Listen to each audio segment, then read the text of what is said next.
Mtazamaji wa Zaki Digital, tuendelea hapa kukuletea kila aina ya matukio. Moja kati ya tukio ambalo limekuwa kubwa kweli kweli ulimwenguni ni pamoja na kufungwa kwa serikali ya Marekani, na athari zake zimetazamwa. Serikali ya Marekani imefungwa baada ya wabunge wa Republican na Democratic kushindwa kutatua mkwamo wa budget. Mpango huo unaathiri ufadhili wa shughuli za serikali hadi Oktoba na baadaye, na unakaribia kusababisha usumbufu mkubwa kwa Wamarekani katika maeneo kuanzia safari za ndege hadi kutembelea mbuga za wanyama. Mtazamo wa kisiasa pia unatarajiwa kuweka 40% ya wafanyakazi wa shirikisho, takribani watu 800,000 kwenye likizo za bila malipo. Sasa athari zipi ambazo zinaonekana katika hili? Kufungwa kwa serikali kutaathiri usafiri wa ndege kwa njia mbalimbali, hivyo kusababisha foleni ndefu,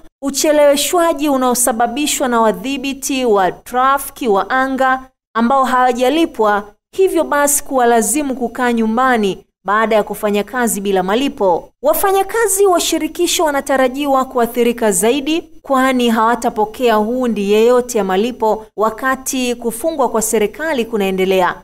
Wafanyakazi wengine wanaweza kuchagua kuchukua kazi za pili kama walivyokuwa wakifanya wakati wa kufungwa hapo awali. Wafanyakazi ambao hawachukuliwi kuwa muhimu watalazimika kukaa nyumbani.